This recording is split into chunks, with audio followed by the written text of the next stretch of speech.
to meet in center block. So this is a change not just for senators and staff who are coming this morning, but also for staff of the center who are not used to this many people coming quite so early in the morning. So a special welcome to all of you.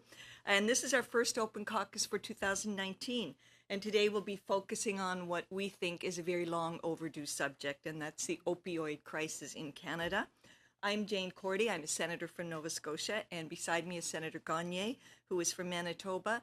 And along with Senator Bellemare, we are the co-chairs of the Open Caucus, which we try to hold at least once a month.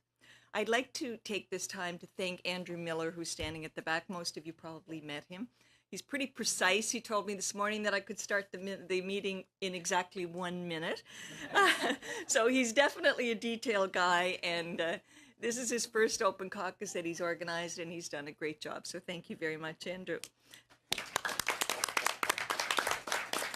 The Open Caucus, as you know, is a forum that we have for discussing issues of national importance. And this meeting is co-sponsored by the Independent Senators Group, also known as the ISG, the Independent Senate Liberals, and the Government Representative Office in the Senate.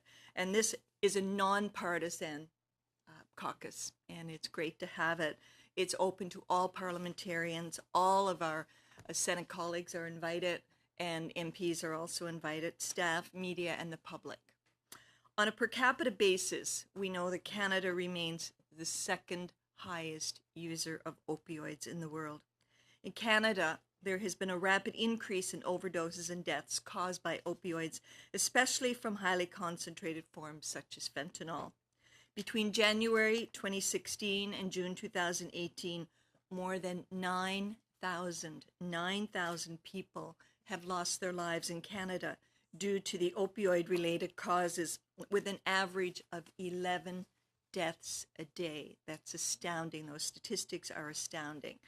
11 deaths a day in 2017. British Columbia and Ontario remain the two leading provinces with the highest rates of opioid-related harms and deaths. Research suggests that the use and misuse of opioids is a complex health and social issue that requires further investigation, and that's part of what we're doing this morning. This morning, we have the great honor of convening a panel of experts who will provide us with significant insights into both the systemic and individual factors that have led Canada to become the second largest consumer of opioids in the world. This is a great opportunity for the senators sitting around the table and for our audience at the back to ask some questions from this excellent panel that we have. Before we start and before I hand it off to my colleague, Senator Gagné, just some logistics things. There's coffee for those of you who are frozen from walking here this morning, or those of you who had late night meetings last night. Translation is available. You'll see it on your chairs or around the table. Use the headsets. I use the term loosely. This is your headset. Channel 1 is for English. Channel 2 is for French. And we encourage audience for participation for those of you who are sitting at the back. So if you would like to ask a question, just raise your hand. And Andrew, I pointed out earlier, Sarah, would you put your hand up? And Susanna from my office is here. So if you want to ask a question, just let one of them know and they will give Senator Gagné and I your name. I'd like to now turn to Senator Gagné for her opening remarks. Merci beaucoup. Bon matin, tout le monde. Thank you very much. Good morning, everyone. And thank you to our panelists for being here with us this morning, accepting our invitation. We're greatly appreciative of you taking the time to come to Ottawa to speak with us about this issue of critical national importance. I'll give you the opportunity to put on your headsets. All across the country, communities of all sizes have been hit hard by the effect of opioid misuse and addiction. Indeed, there has been a considerable intensification of this crisis over the past few years. The devastating impact upon individuals, families, and society at large has been observed. We have seen this in countless news reports and in-depth investigations. This has an impact on all of society. The crisis raises a number of hard questions pertaining to issues of public health, law enforcement, as well as the economic dimensions of drug use and misuse. My hometown of Winnipeg, Manitoba, has been in the midst of a devastating methamphetamine crisis, another synthetically produced, highly addictive, and toxic substance, creating overwhelming ramifications within our communities. If I look at the website of the region of Winnipeg, I see that is an increase of 1,200% of people that are hospitalized due to crystal meth use from 2013 to 2018. So crystal meth is not an opioid, but there are similar questions around the factors that contribute to use and misuse of these substances. I'm very much looking forward to this discussion. So Senator Cordy, if you could introduce our first panelist. Thank you, Senator Gagne. Our first panelist this morning is Dr. Sherry Fandry. Dr. Fandry received her bachelor's degree in pharmacy and her PhD in toxicology from the University of Saskatchewan. She's currently a clinical assistant professor in the College of Pharmacy at the University of Manitoba, and she's on the executive committee of the Prairie Node of the Canadian Research Initiative in Substance Misuse. She is also a member of the Advisory Council for the organization Drug Free Kids Canada. Dr. Fandry has been working in the field of addictions and mental health for over 15 years, and she's a specialist when it comes to communicating knowledge in a way that reduces stigma and fosters positive relationships. Dr. Fandry provides professional education about addictions and substance abuse to educators, social workers, pharmacists, physicians, and nurses in Manitoba. In her current role, Dr. Fandry is responsible for providing input into the strategic direction of the Manitoba Addictions Knowledge Exchange Centre with the goal of enhancing addiction services in Manitoba. Dr. Fandry. Good morning, honourable senators, committee members, and members of the public. I would like to thank the chairs today for today's event, the Honourable Jane Cordy, the Honourable Raymond Gagne, and the Honourable Senator Balmara as well, for the opportunity to address such a critical topic. I will be providing a very brief overview of a number of key concepts to better frame today's discussion. The overall economic cost of substance use in Canada in 2014 was estimated to be $38.4 billion. This estimate represents a cost of approximately $1,100 for every Canadian man, woman, and child. This came with a staggering toll of 67,515 deaths. While we need to acknowledge that we are in the midst of an opioid overdose crisis, it is worth noting that 2/3 of the costs of substances in Canada arise from alcohol and tobacco.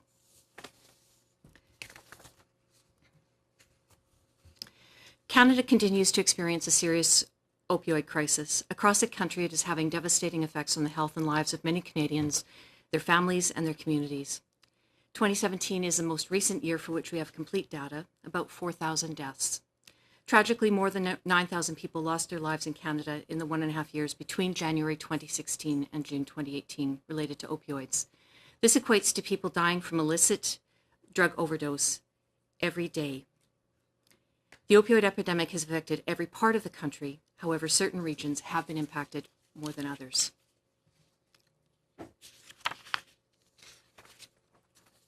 In Manitoba, the situation has been greatly complicated by a rapid and marked increase in the use of methamphetamine since 2015. Many of the opioid-related deaths have been attributed to fentanyl or carfentanil added to methamphetamine without users' knowledge. So in this illustration, the green bars indicate when methamphetamine was detected in an overdose death. Given the widespread impact of the problem, curbing the opioid crisis lies in wide-scale, integrated solutions with contributions from all impacted sectors. The public health approach provides insight into how to drive the kinds of collaborative, creative solutions needed to tackle this epidemic.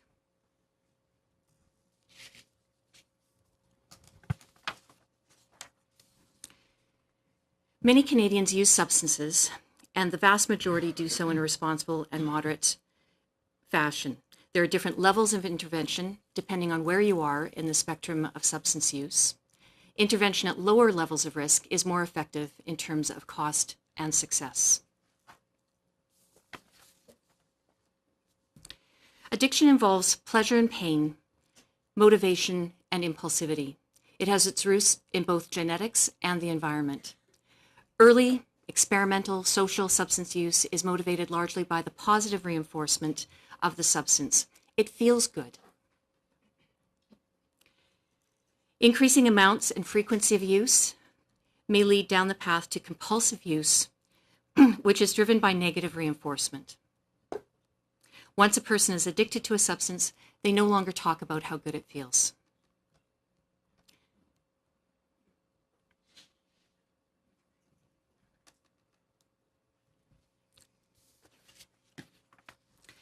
We really don't have an opioid crisis or a methamphetamine crisis.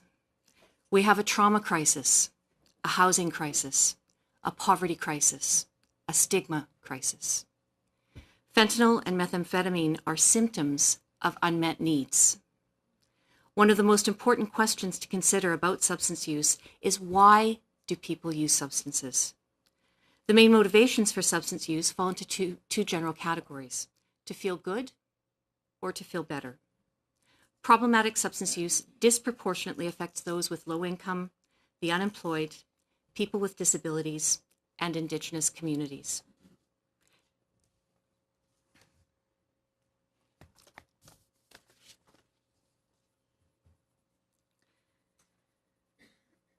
Stressful environmental conditions, especially early trauma, can increase the risk of substance use. We attribute the attraction to opioids to their ability to reduce physical pain. They are equally effective at numbing psychological pain, trauma, and suffering. We know childhood trauma is linked to many adverse health outcomes, including early death. These early adverse experiences are cumulative in the way they impact later health outcomes. Adults reporting 5 or more types of abuse in their childhood were 3 times more likely to use prescription pain medication, 5 times more likely to use substances through injection.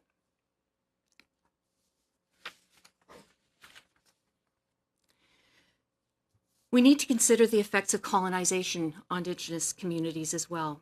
This model has been expanded to encompass the effects of trauma and social location on communities of color. So beyond the original model, we have both the generational embodiment, historical trauma, social conditions, and the local context.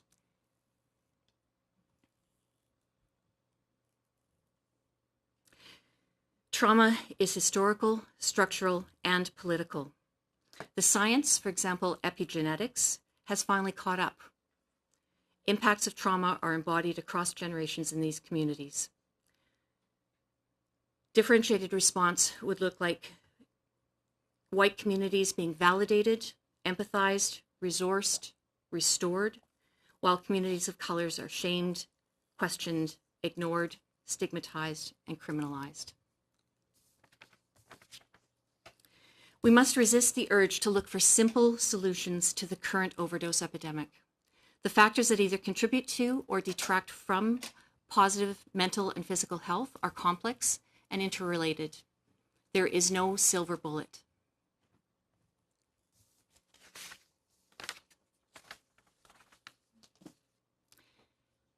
In Canada, our drug strategy has consistently focused on 4 pillars in their approach to problematic substance use.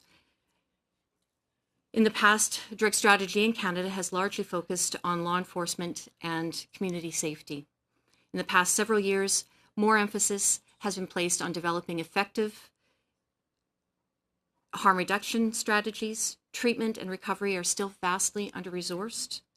Effective prevention, which has the greatest return on investment of all components, is often completely ignored. Our approach must be cross-sectoral and include multiple levels of government. This model has been modernized to include health promotion, as well as a focus on community safety and collaboration within the context of law enforcement.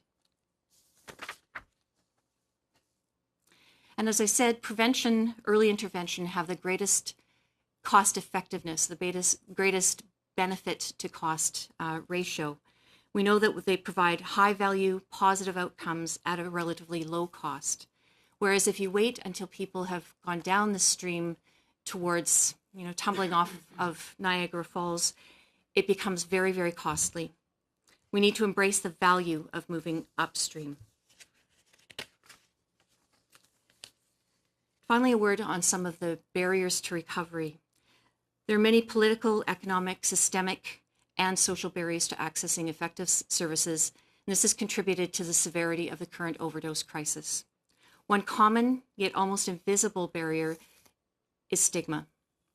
Stigma is essentially the opposite of hope. And one final word I'd like to leave you with, a final thought. In the words of Johann Hari, author of Chasing the Scream, so the opposite of addiction is not sobriety, it is human connection. As we move through my colleagues' presentations regarding their clinical experiences, please keep in mind these overarching principles and concepts. It is my hope that today's discussion represents an important first step in connecting those in despair with the hope for a better future. Thank you. Merci beaucoup de votre présentation. Thank you very much for your presentation, Dr. Fandry. Very much appreciated. And I'm sure that this will lead to a lot of questions and discussions. The next panelist, Dr. Caroline Hossat-Ducasse. She is a fourth-year student at McGill University in Montreal. She is a medical resident in emergency medicine. During her training, she has also been focused on the ethical, medico-legal, and administrative dimensions of medicine. This led her to complete a master's degree in law. In addition to medicine, that's quite a journey. So she has a master's degree in law at the University of Sherbrooke over the course of her third year of residency. She completed her final essay on the opioid crisis, focusing on the role of prescribers in the genesis of the crisis, but also on how prescribers and other actors can contribute to its mitigation. Dr. Caroline Hossat-Ducasse. Hello everybody. I'm going to continue in French just because it's easier for me to summarize the subject in my native language, but I'm very comfortable answering any question in English for any of you who wants to ask question. So I think Sénateur Gagné very well introduced me. Aujourd'hui, mon but est vraiment dans le fond de... Today, my goal is to summarize the systemic factors that have contributed to the opioid crisis, especially the role of the prescribers. I think that Dr. Fandry summarized all the factors that can lead people to become addicted to opioids, but we see that prescribers, people, as Dr. Fandry was explained, there is an increase in opioid use. So we've been talking about the opioid prescription since the 1990s, that we've seen a huge increase in prescriptions. These are oftentimes used in clinics to deal with pain. Medicine or medication, long-acting medication was developed by pharmaceutical companies. So this facilitated the prescription by doctors. And with this increase in prescribing, we've seen an increase in the mortality linked to opioid use. We talk about overdoses and deaths, but mainly in the street, people who die don't arrive at the emergency room. It's too late. It's too late to do anything for them. We see a lot of secondary effects, side effects. Seniors who have a high dosage and they become confused, they might fall, break a hip, and this represents a huge impact for the healthcare system. So let's show the interaction that can exist between a prescription and deaths linked to opioids. We know that pain, chronic or acute pain, is a major health issue, and we could discuss this for hours, but this can lead people to go see a doctor, and for different reasons that I'll talk about, might provide an inappropriate prescription. As I was saying, this is the first contact for the consumption of opioids. And a certain percentage of people do have risk factors that would allow them to lead to addiction to opioids and problematic use. So then they will want to consume opioids more and more. They'll go see their doctor. Sometimes the doctor will prescribe again. Sometimes they'll try to end the prescription because they'll realize that there's a problem with the opioid consumption. So eventually these people will go towards the black market. Right now it's contaminated with a lot of synthetic opioids. They're very powerful, such as carfentanil, fentanyl, and these people might be victims of overdose and can lead also to deaths. So there are best practices in the medical field, clinical guidelines that encourage us to prescribe in an appropriate way. These guidelines all rest on two large guidelines. They're clear, but they're also vague. That is to provide the correct dose, the lowest effective dose, to the right patient. And this for the shortest amount of time. So without providing figures, what is the lowest effective dose? What is a short term? So when you talk about the right patient, we're talking about choosing the right type of pain, physical pain, a broken arm, something like this. And when we talk about pain that should not be prescribed opioids, long-term pain. So if the other alternatives don't work, well, what do you do? What do you do if you don't have access to alternatives? And this is a problem in the current healthcare system. And we also hear that we have to have low-risk individuals, low risk that they will become addicted. But in a clinic, it's extremely difficult to make this judgment call. So why are doctors overprescribing opioids? The first reason, I think that there was in the 1990s a current in wanting to stamp out pain at all cost. They were saying almost that it's a human right to be pain-free. So there was huge impact on behalf of patients, but also hospital administrators to try to help with pain. And there's also the marketing of the pharmaceutical companies saying that the opioids was a miracle cure, that everyone would be happy, functioning in the workplace, and they would be able to continue with their daily activities. We know now that that's not the case. There are other factors in the healthcare system that unfortunately contribute to the fact that opioids are prescribed inappropriately. Wait list. Doctors sometimes only have a few minutes to speak with a patient that suffers physical as well as psychological pain. Doctors are told to be careful because some people will pretend to be in pain to obtain opioids. But as a doctor, as a treating physician, you can't doubt what everybody is telling you. You can't judge.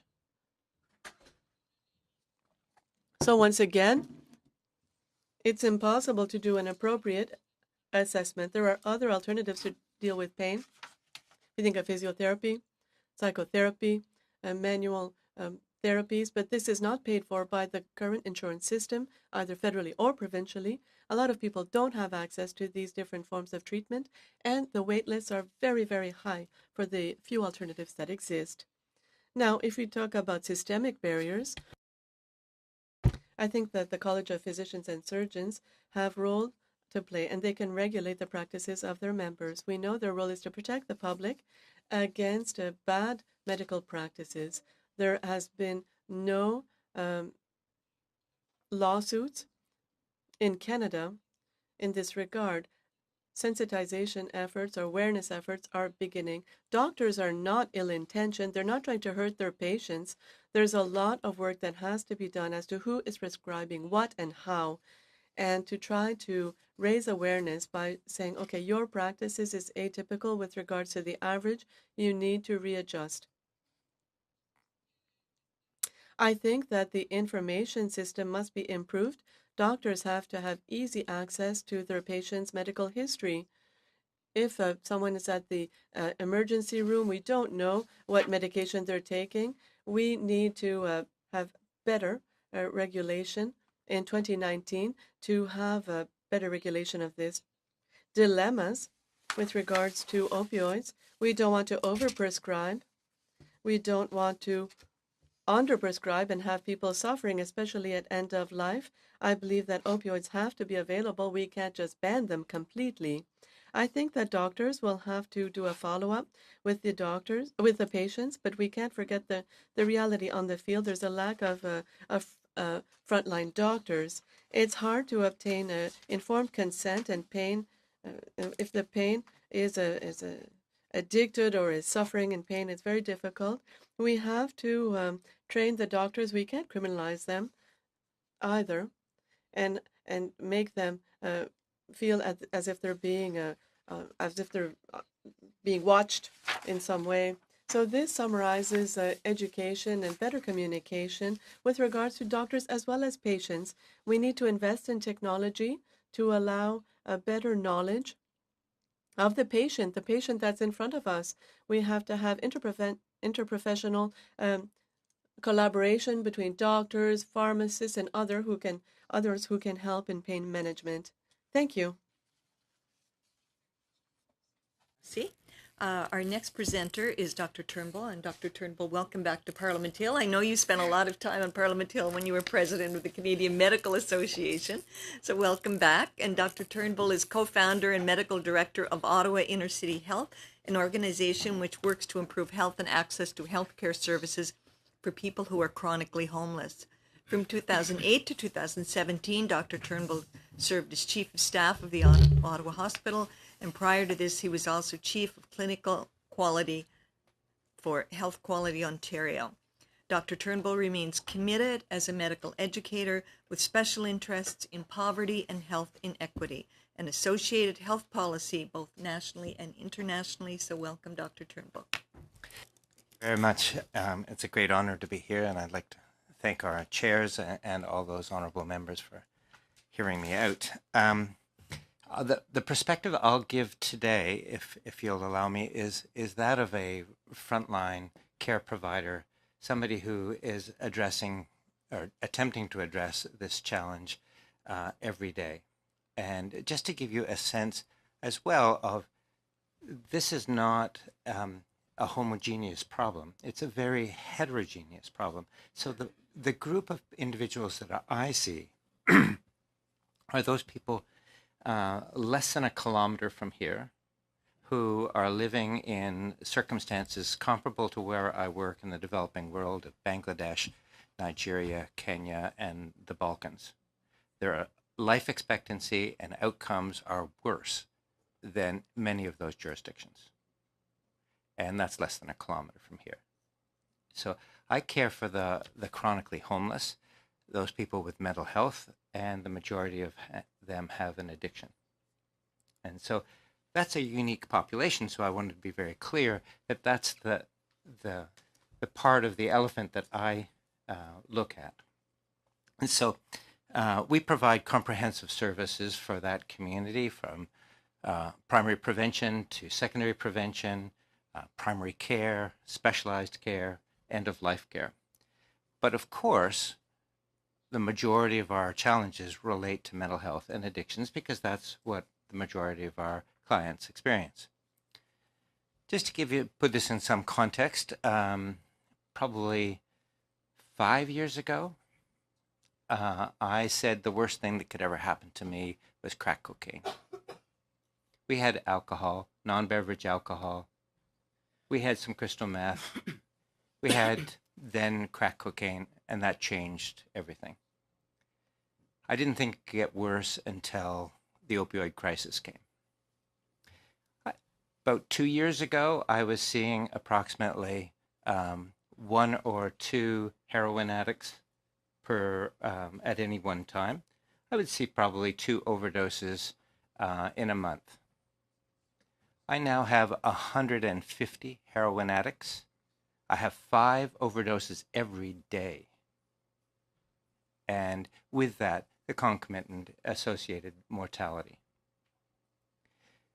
To address this crisis, and just to give you some sense, what we've tried to do is we've developed a safe injection facility where we could supervise individuals injecting and enter them into treatment modalities. We were funded for about 80 visits per day. Our first day we opened at 120 visits, and we haven't looked back since. We have about 150 visits every day, less than a kilometer from here. There were some people who were overdosing about 3 times per week. Very high risk to themselves and to others as a result of their opioid use. And so we took those individuals, and because of the toxic drug supply, which I'll describe in a minute, we started to give them intravenous opioid replacement therapy to stabilize their lives. So we've been forced into a pattern, a practice, just to deal with today's extraordinary circumstances of the opioid epidemic. Let me also describe that when we started, this was prescription opioids.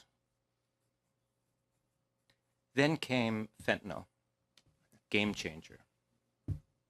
I didn't think that could get worse until carfentanil came.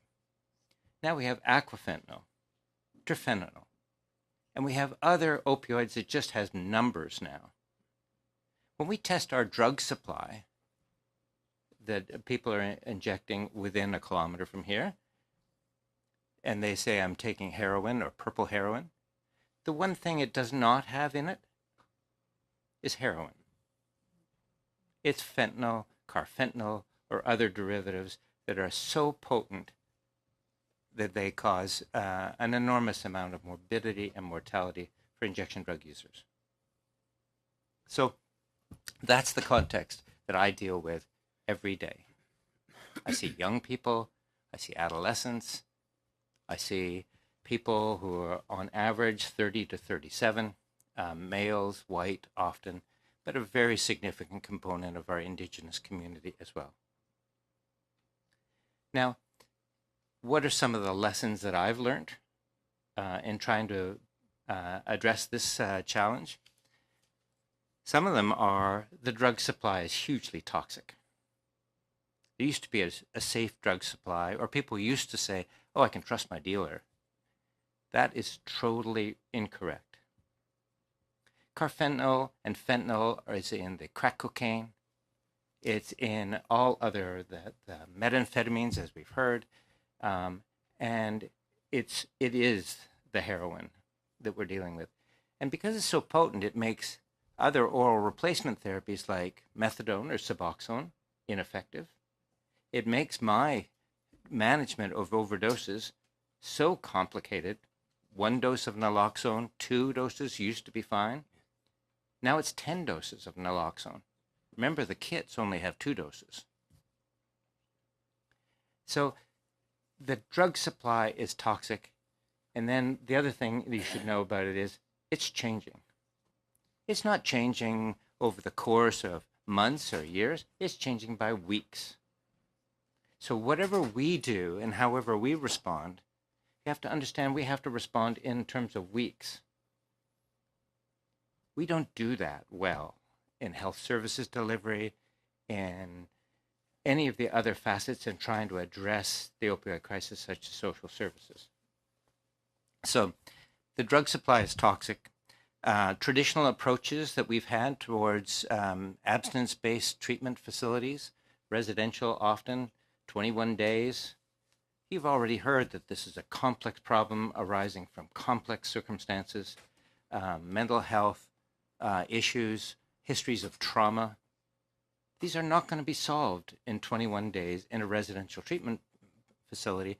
And besides, once you're abstinent, as this is a chronic relapsing disorder, if you do relapse, you've lost your tolerance, you get out into using the drug supply, which is toxic and very potent, and that's when you're going to overdose.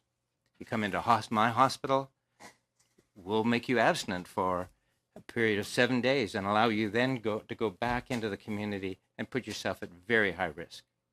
If you're incarcerated, same circumstances. So some of our usual approaches are actually making people worse and making the crisis even more prominent. Other thing I'd like to say that is oral replacement therapies, which are good for many people, and we send 30 people per month to oral replacement from our safe injection facility. But for many, that's insufficient, so we must think of other opportunities, such as intravenous replacement therapy, which is very, very challenging. And then we've heard about the history of trauma, colonization, poverty, lack of housing, education. All of those things have to be culturally appropriate care, and it's time consuming. Many of these individuals that I care for, those are people who are treating their trauma, they're treating their mental health with the opioids inappropriately.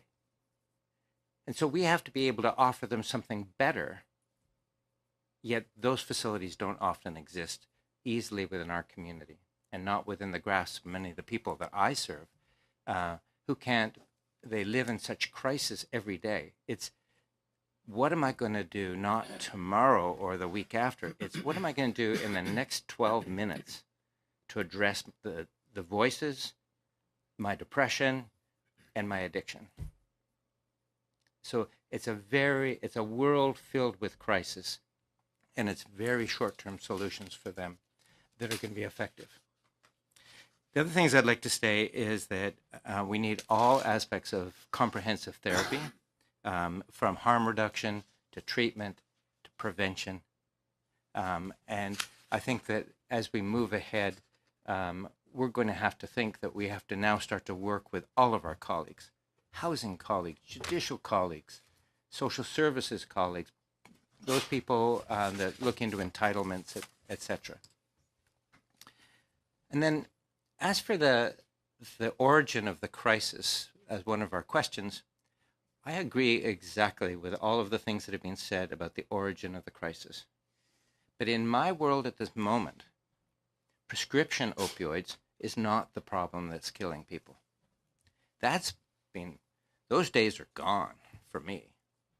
It's fentanyl, carfentanil, and those are easily available within about 100 yards from here, and horribly toxic.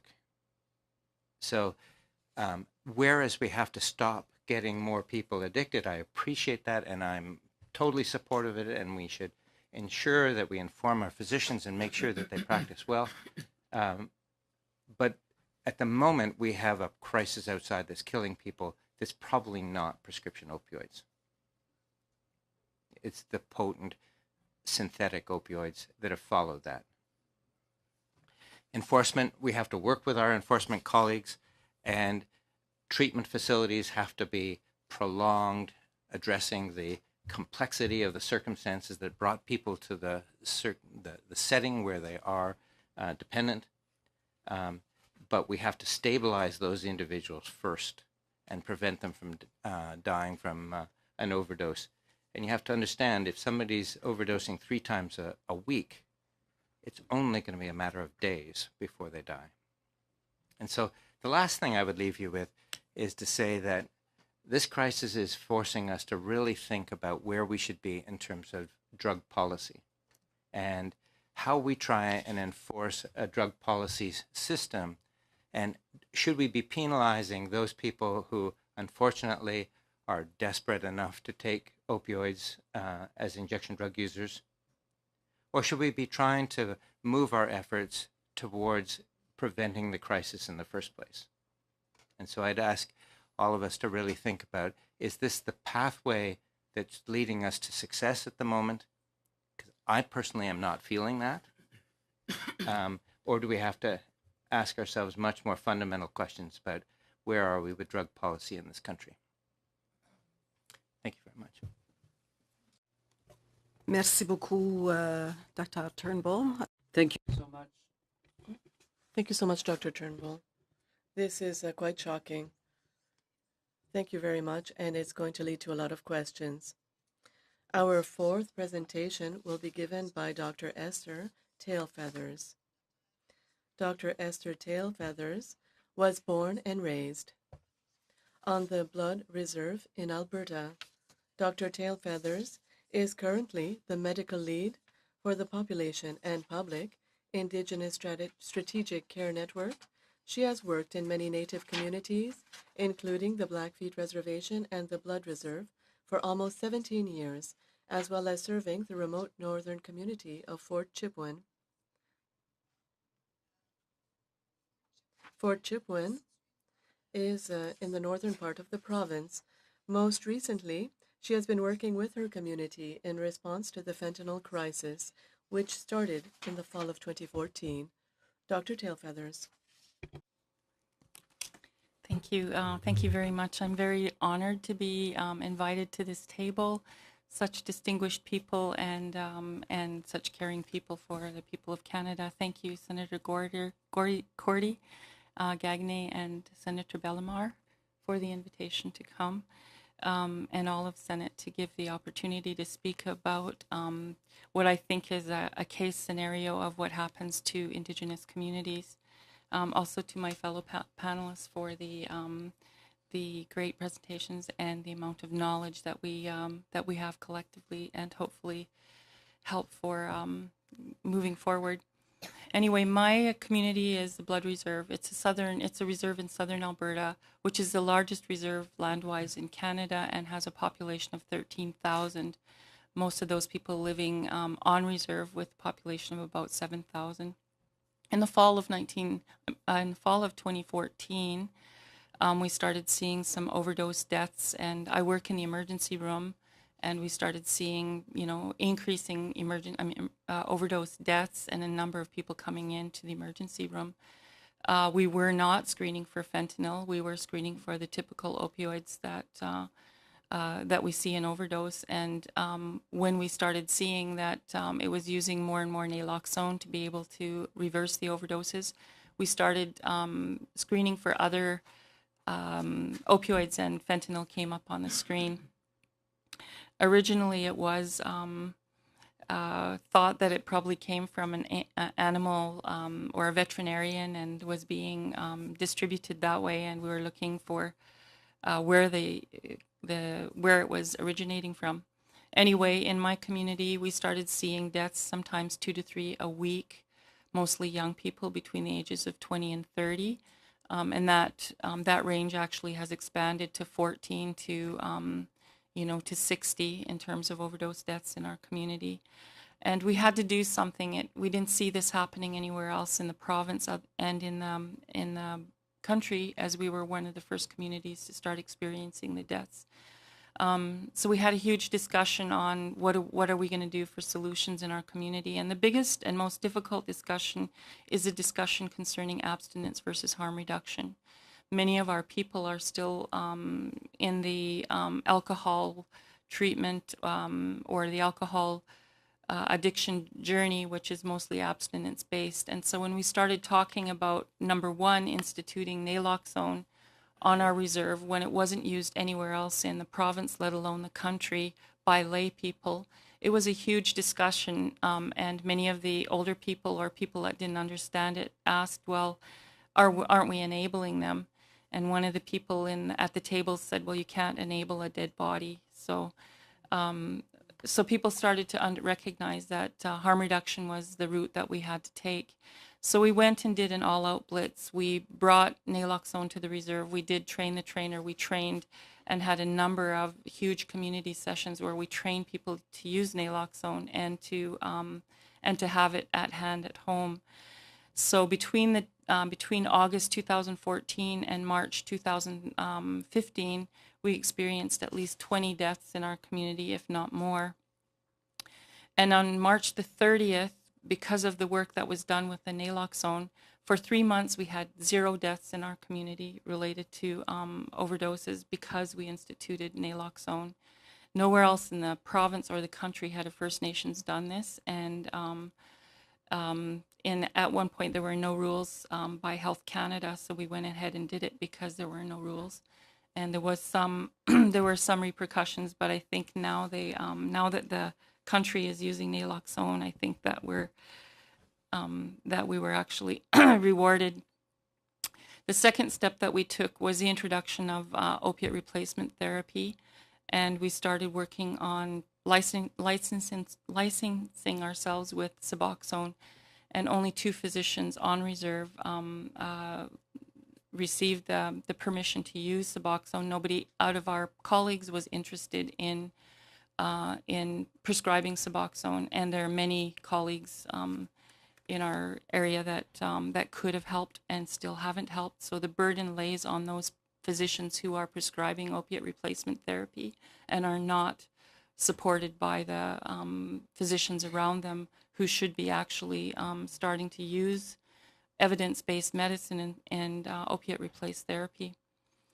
We also started some harm reduction projects. In August of this year, we instituted a mobile Suboxone unit, which services the people on the reserve that are very far from the clinics or from the pharmacies, many of them single mothers with children who cannot travel to the pharmacies on a daily basis, and for many reasons are not able to travel for Suboxone or methadone. We also tried a safe consumption site. In February of this year, we had what was called a perfect storm, where we had a storm, a physical blizzard, and at the same time, money came into the community and dealers swooped down into the community and left carfentanil and left the community, but left the minor dealers to deal the carfentanil. Within a 5-hour period, the overdoses had started, and we had 14 overdoses overnight, and the city of Lethbridge had 50 overdoses, 50, and that resulted in 2 deaths. Our emergency crews had to go across or make it through the blizzard conditions to homes where at one instant 5 people had overdosed and were on the floor, and there were only 2 responders trying to save lives. So it was a perfect storm. The province, AHS, Alberta Health Services, responded with we asked for a safe consumption site. And normally a safe consumption site takes many months, up to a year, to get the license and get up and running. But they were able to get the safe consumption site, a mobile unit, to our reserve within 3 weeks. We opened the safe consumption site hoping that it would save people. And because of stigma in our community, only 2 people used a safe consumption site, which was for the use of witnessed opioid use. And as a result, the safe consumption site was given to another community that needed it and did not have the strong stigma that our community had. And just recently, we opened a safe withdrawal site. We had another perfect storm in November, and we had been working on what's called a safe withdrawal site. And what that is that we recognize that the people that are using are no longer just simply using fentanyl or carfentanil. They're mixing with crack cocaine, they're mixing with crystal meth, and they're doing speedballs and downers, and the terms that you learn from the patients. And even if you give them naloxone in an overdose, after the naloxone is given, there's a strong physical reaction to the crystal meth, or the crystal meth coming through in the process. So it's become a very mixed picture for the people in our community. Here's a picture of the overdose services, or the overdose stats. And I know it's not very big, but what we've done is we've kept track of the overdoses in the community, and we've watched a pattern. What we see in the reserve is that every time that there's money in the community, the dealers come in, and there's a spike in overdoses. And so the reserve does need to respond to how do we deal with that when it's low income and people are reliant on the income that they have, but how do we, it's a human right to spend your money on what you decide you want to spend it on. How do we approach that? Some of the underlying reasons for the crisis is historic trauma, and my colleagues have talked about historic trauma, and I just wanted to bring the attention to the greatest trauma, which is residential school, and the legacy that it has left in terms of the adverse childhood experiences within Indigenous communities.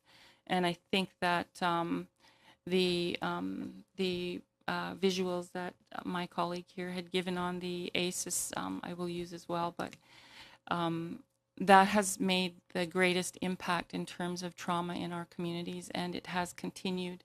So addressing it by apologizing was wonderful. Addressing it by rewarding or paying people for the amount of pain that they endured while in residential school was another thing, but we still haven't addressed it, and it's ongoing in terms of the intergenerational trauma. And I think this is one of the primary reasons why Indigenous people are experiencing addictions and death due to addictions. The second one is social determinants, and the greatest one of the social determinants is poverty. And I will speak to that as well. The third one is health service delivery, and I think that it's not one that's spoken about very often, but it has to do with primary care and prescription drug overprescribing. Most Indigenous communities in this country do not have primary care physicians that live in community or that are consistently serving community. Most of the Indigenous communities in our country are served primarily by either locums or people coming and going from the community. They are also, the physicians that go to community are also very poorly educated on the culture and the people and the history in that community. So they do not have that common ground, or they do not understand the common ground of the patients in that community and the historical contexts of residential school and historical trauma. In most provinces, primary care is delivered by fee-for-service, which forces physicians to serve a number of patients to be able to pay for their services. And when they have to travel to remote communities, sometimes that doesn't happen, and many physicians give up on traveling to remote communities because it just isn't worth their time. So fee-for-service is a model that has done a lot of damage to Indigenous communities across the country. And those fee-for-service models, because physicians are stressed to try to treat patients, it's so easy to write a prescription for opioids. And I think that the overprescribing has, as well as the trauma, has led to the initial overuse of opioids in our communities. I won't dwell on this slide, which is the adverse experience study that Kaiser Permanente did, and I think it speaks directly to what is happening in Indigenous communities. The very top of the ACEs study talks about life expectancy, and in Alberta, the average life expectancy is 12 years less for an Indigenous person than it is for a non-Indigenous person. And there are many reasons for that, but part of that is the ACEs. This is a slide on the opioid dispensations for First Nations people compared to non-First Nations people in Alberta. And if you look at the slide, the blue figures on the blue graph on the side is the non-First Nations females and non-First Nations males. That's on the left side. And on the right side is the First Nations females and the First Nations male population being prescribed opiates. And if you look at that even for a moment, you will see that there is a huge imbalance between the prescription of opioids to First Nations versus non-First Nations. And why does that happen? Income status, I just wanted to make a short comment on the difference in income status for the First Nations people in Canada versus the non-First Nations or non-Aboriginal people. And across the board, even though an Indigenous person has the same education as a non-Indigenous person, the level of income is always less. And there needs to be some discussion on why that happens. First Nation stats from Alberta First Nations Nations Information Governance Center. The rate of opioid toxicity deaths was 3 times higher for First Nations versus non-First Nations in Alberta. The rate of emergency department visits related to opioids and substances of misuse were 6 times higher. The rate of hospitalizations related to opioids and substances of misuse were 5 times higher. The rate of EMS responses to opioid-related events in Edmonton and Calgary was 7 times higher. And the rate of opioid dispensing from community pharmacies was 2 times higher. The concern that we have is with the community and addressing the deaths and overdoses. But we also have to look at what's happening to our children. And we're recognizing that there's an increase in traumatic experiences. Our children are witnessing the overdosing of their parents in front of them, and the EMS coming to respond to the overdose of the patient. And it's quite traumatic for children to either wake up to their parents dead, or to be witness to a resuscitation in their home. There's a greater increase in substance misuse at a younger age. 5 days ago, we had a 14-year-old that overdosed on fentanyl, and 2 days ago, we had a 14-year-old that hung herself because of the amount of drug use in her home and around her. There's an increase in children going into foster care. There's an increase in neonatal abstinence syndrome, and that includes all of the drugs that we're talking about, fentanyl, the synthetic opioids, as well as crystal meth, crack cocaine, and alcohol as well. And our tribe has an average of 100 births per year, which makes it really easy for me to calculate percentages. So the first year, 2014, 24 babies were born into neonatal abstinence and had an extended stay in hospital because they needed to be withdrawn from the drugs which were in their system. The second year, 2015, it went up to 29, and then 34, and in the last year, it was 39%. That's almost 40% of our babies are being born into neonatal abstinence, and we have no idea what the repercussions of that are within the next 20 years, 10 to 20 years, and we need to address that. There's been an increase in poverty in our children. They're in some places where they have not been hungry. Many children are going hungry throughout the day because the money is being spent on immediate need for for the opioids or for the drugs of choice, and the children are going without food. And also we're seeing an increase in children recruited into the sex trade, and it's younger and younger, as young as 14 to 16 years of age, mostly young girls, but that does include boys as well. What are we going to do as a collective? We need to address poverty and the social determinants of health. We need to recognize that trauma and that trauma-informed care is needed as part of the treatment and recovery of our patients. We need to address addictions issues in our community and institute harm reduction and support it. We need to increase the scale and scope of treatment in Indigenous communities. We need to share positive outcomes and programs. We need to share amongst ourselves what is helping in community. We need a collaborative effort between education, health, and children's services, as well as, I didn't add to this, justice and our political bodies as well. We need to recognize the role of primary care in this crisis and addressing the needs of primary care for Indigenous people across the country. And we need to begin new pain management strategies which are not opioid-based. Thank you.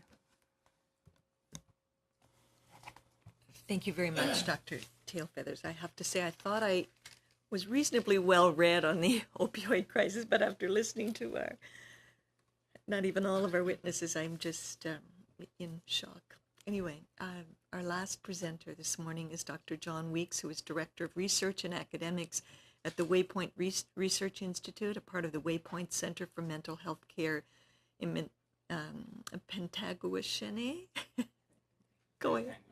Thank you, which is in Ontario. Dr. Weeks is also an adjunct research professor of forensic psychology and addictions at Carleton University and an assistant clinical professor of psychiatry and behavioral neurosciences at the School of Medicine at McMaster University. He's an internationally recognized expert in addictions, particularly for individuals involved in the criminal justice system, and he serves as a drug strategy advisor for numerous domestic and foreign governments in the areas of harm reduction, treatment efficacy, evidence-based practice, and digital interventions for problematic use of alcohol and other drugs. Dr. Weeks. Hi, good morning. Just to underscore one of the comments that Jeff made, I'd like to do a little exercise with you. I know you've been sitting for a while, so rather than, you're not going to be standing up and stretching, but I'd like you to put up your hand if you've ever tried to change an aspect of your behavior. For example, lose weight, get exercise. I mean, we're just like 6 weeks from New Year's, right? Everybody's hand. Just for the record, and for those who can't, no, keep your hand up. Keep your hand. If you ever, it's like, lose weight.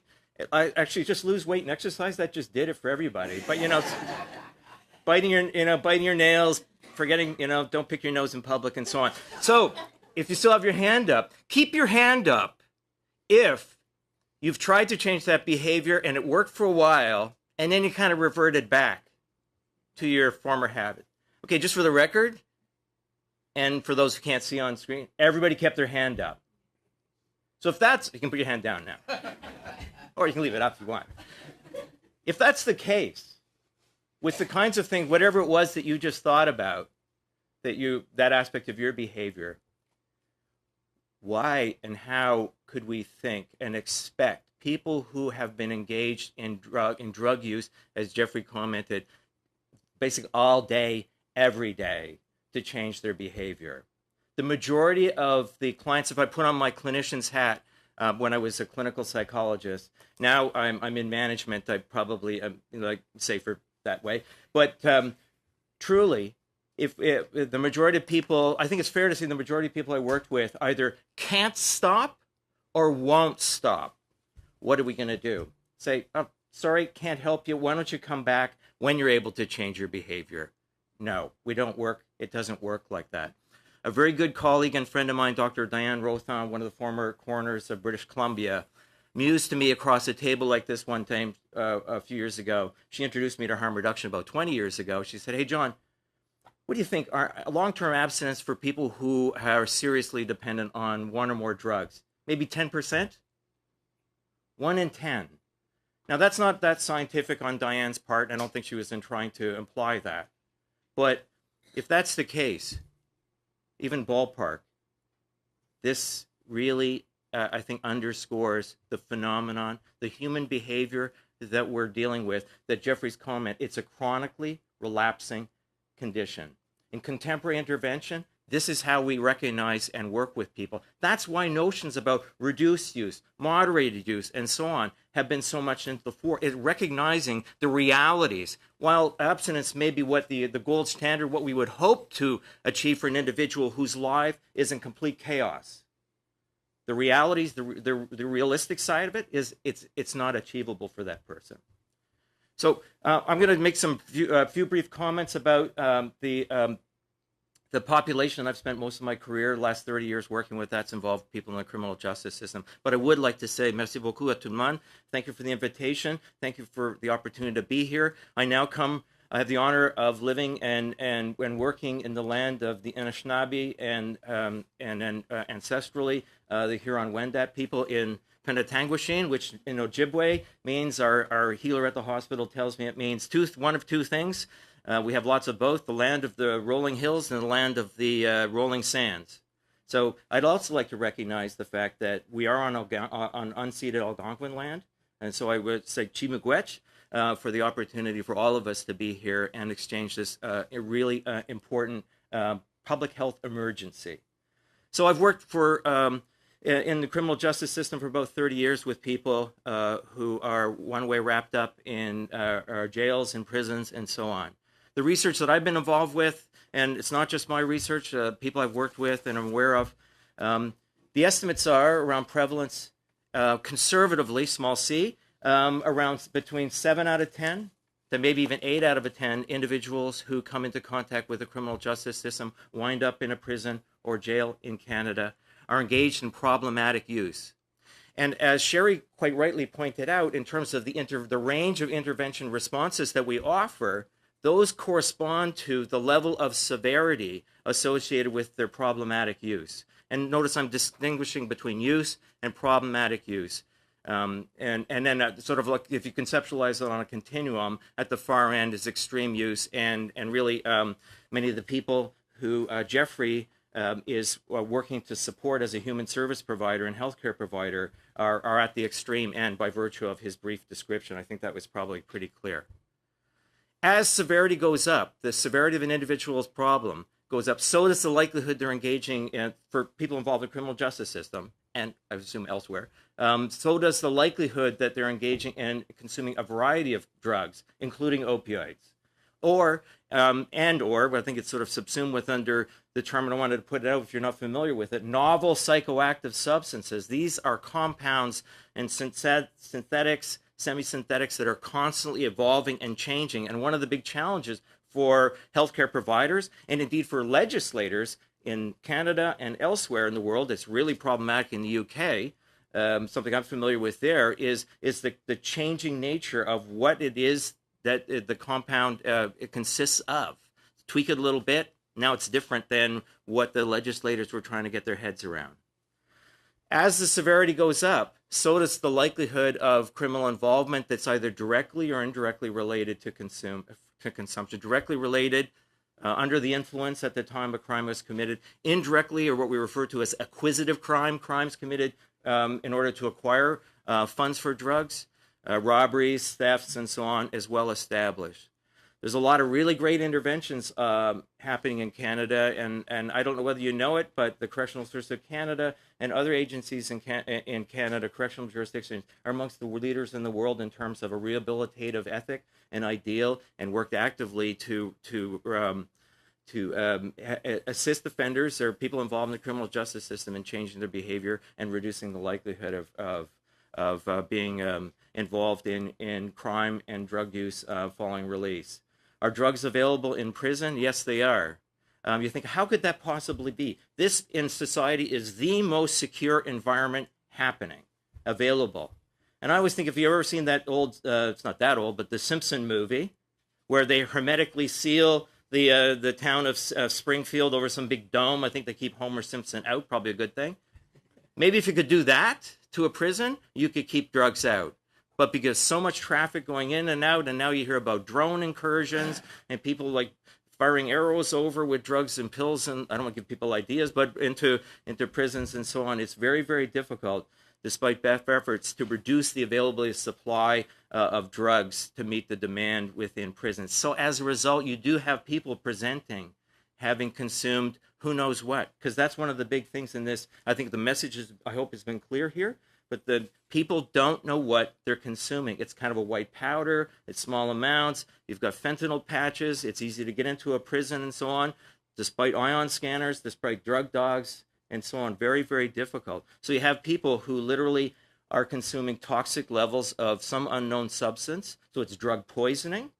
I've kind of moved away personally from the term drug overdose, just because I think the drug poisoning is more like, unfortunately, the coroner or the toxicological conclusion of what's been going on with the individual. So you do have that occurring within an institution. And there's a little bit of research that we did when I was part of the Correctional Service of Canada. Why I put in the earlier plug for the Correctional Service of Canada, my former agency, was that we looked at overdose. And we found that on average, an individual was about halfway into their prison term when the overdose occurred. And one of the things we were wondering about, because of that, might have their ability to tolerate whatever it was they're consuming has now been diminished. And as a result, they're more susceptible to the kind of toxic response that they have had. The only other thing I'd like to add, I mean, I could go on, as I know all of us could because we're so passionate, and I think you are too.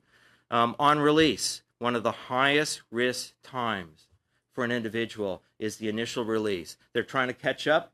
They catch up on a lot of things.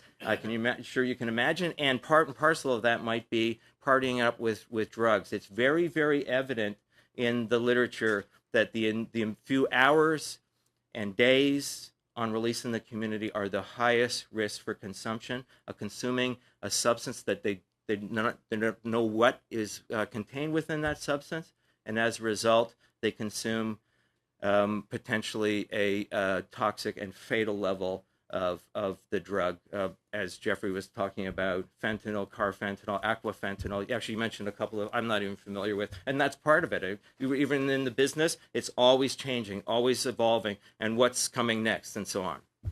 So I've gone a little bit over time, so I think I'll stop right there. But thanks everybody for your interest and your passion about this incredibly important issue. Merci, Dr. Weeks. Et comme vous l'avez dit, Thank you, Dr. Weeks. As you said, I believe that this is a subject of national importance. I'm sure that we will hear many questions. There is already a list that's being prepared.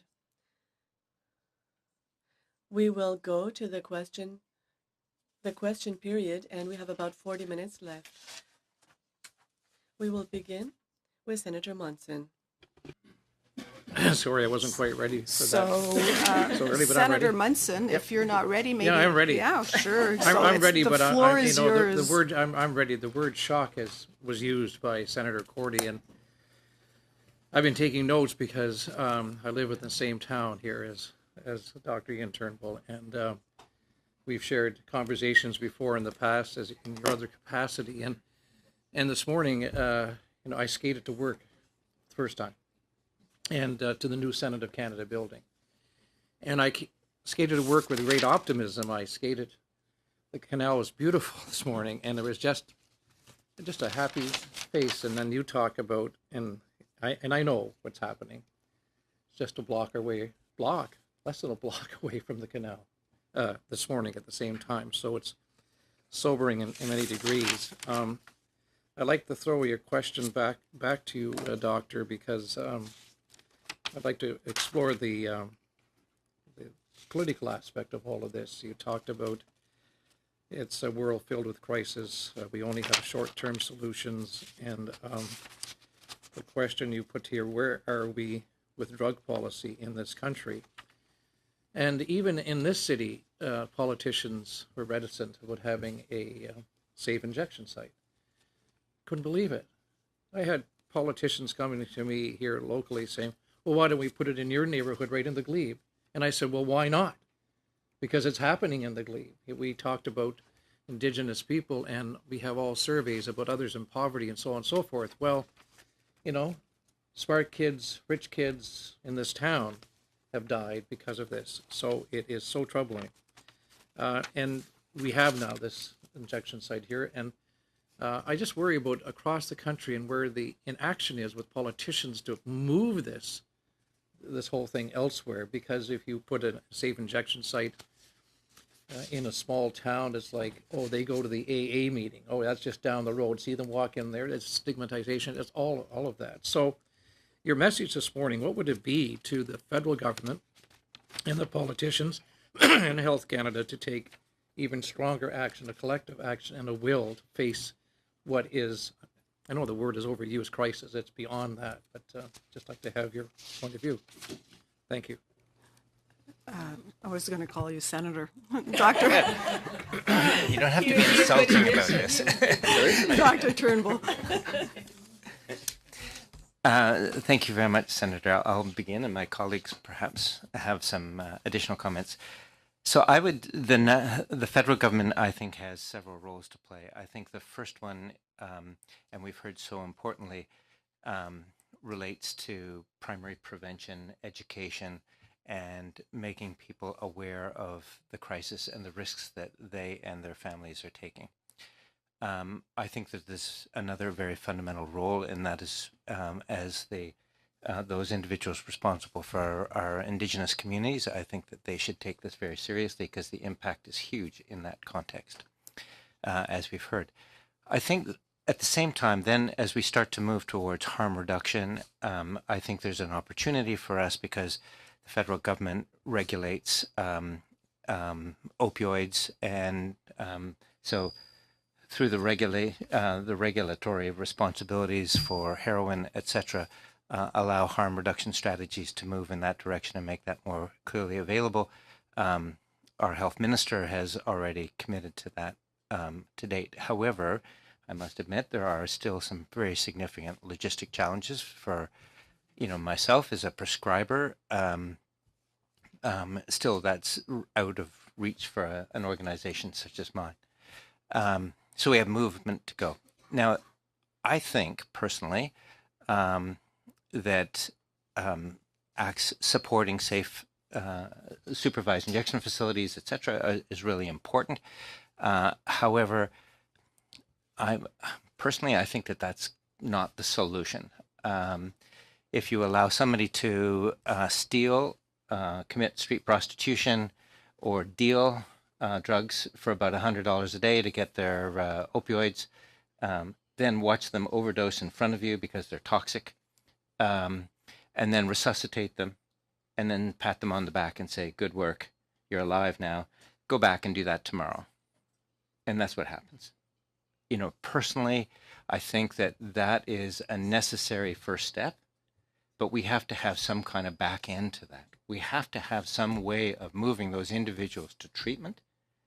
And at the same time, some of the impediments to accessing reasonable services is that we criminalize the user who's suffering from mental health and addiction challenges, a medical problem. And we've heard about the consequences of criminalizing that. And yet we are incapable, and this is not to say anything about the police and our judicial setting. This is such a huge problem. Small amounts, easily transported, changing all the time, hard to detect, very potent, can make it, synthesize it anywhere. Like that would be our law enforcement agency's worst nightmare. And I personally don't think they are able, despite all their best efforts, to criminalize a solution out of this. And so I would have to wonder whether we have to rethink health policy at a national level and begin a discussion about should we be criminalizing and making those people suffer who are the users, who actually have underlying mental health and addictions problems, when in fact we should be getting after the people who are supplying the drugs. Thank you. People know a lot more about this, and I hope I've represented some of our views, colleagues. Maybe two very small comments about this. Like, for sure, criminalization is not the option, and it actually impairs them accessing care because they are afraid that by going, seeing a physician and telling them that they are abusing illegal substances, that the doctor will, call the police. And of course, we have a duty of confidentiality, and we won't do this, but it's a fear that they have, so we need to remove that first barrier. And the second thing is, I'm going through training right now in medical school, and I have colleagues who are residents in family practice, and they are going to be the ones who are going to be frontline with indigenous communities or more socially deprived population. And I think the training we get during medical school or residency about substance abuse in general, how to treat substance abuse, the risk factor that leads to addiction is just awful or non-existent. So I think this is something that needs to be addressed by maybe the Royal College of Physicians or even Health Canada or something to incorporate some sensitivity and some medical capabilities for all physicians in Canada. And this must be a duty of care to provide treatment for substance abuse. It's not just an option for physicians to choose to treat that kind of population. It should be a duty, I think. Anybody? Go ahead. I just want to underscore something that John said earlier, and I applaud him for making this point, that we focus, I think rightly, a lot of attention on trying to help people who are suffering from mental health and addiction problems to access treatment. And that's critically important, and I work within that system, and I'm not going to downplay the importance of that. However, there is a significant number of people currently suffering who cannot or will not stop using. We need to provide services and resources for those people. We absolutely must. If we do not provide services and resources for people who cannot stop using for reasons of extreme trauma, the substance is the only thing that keeps the trauma from overwhelming them.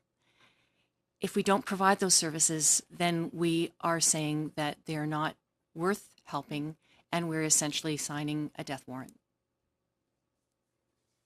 Can I just add that a few moments ago I lauded the Correctional Service of Canada, and rightly so. Having worked as a clinician in a medium security federal institution in Alberta, it was my experience as a mental health provider that it's probably one of the most challenging clinical environments. I almost put in air quotes, clinical environments, because of the nature and dynamics of the population. You have a very high, as I alluded to, a very, very high base rate of substance misuse. I dare say probably one of the most problematic segments of Canadian population or population anywhere, because this is not unique to Canada. But if you think about it, so you put in the same enclosed environment for an extended period of time, a group of people who are they're challenged in the most serious kind of way with their use of drugs and alcohol, in combination with all of the people who make it their business to sell drugs and related, and not necessarily, especially at the federal level in Canada, not necessarily like the street level. You get right up to very, very high level organized crime and so on. So you put all those people together, you haven't got the hermetically sealed dome like Springfield has, and they've got all kinds of time on their hands, and guess what happens? And you're trying to do positive things for the person, as we're trained as mental health and addictions professionals, in a way that's also going to be serve the public good in terms of reducing the individual's risk once they are released. And I think we probably all know the overwhelming majority of individuals incarcerated in Canada are eventually released and so on. How do you want them coming back to Canadian communities? It's that kind of environment that you have to understand the day-to-day reality that these individuals are facing when you put these groups of individuals together with time, by virtue, by definition, time on their hands. Okay, Senator Boniface? Yes, thank you all. I could talk about this for hours. For those who aren't familiar with me, my background's policing. So I have been talking a lot to the policing community about the impact for them on calls for service. I'm from Aurelia, so familiar with Penetang and so using as an example my community. So it's more of a statement than I think it shows a gap. In my community, 30,000 people, 45 to 50 people at any given time homeless. And if you narrow that down to the people who are homeless, the calls for service are probably about, and I could be slightly off here, 65 to 70% of the calls for service are around this issue. So my son, who works in the community, is a community officer trying to deal with this issue, would say that if there were community resources available that could support the police, you could take the criminalization process out, like Dr. Turnbull's doing, and actually give people housing, give them the community support they need. Then your law enforcement isn't coming to do, in a community of 30,000, a call a day, every shift on overdoses. This is a huge increase in a rural community. And now it's spreading because as soon as you start getting people who are so hooked, then you get into other crimes that are derivatives of it in order to get money to be able to do it, and the rip-offs start and away you go. I don't have confidence that we will see leadership in government at any level on this. We just did a 6-part, I don't know, Dr. Wells, if you saw it in our local paper, a 6-part thing on the opioid crisis in our area. And people were still arguing that the police just need to enforce more.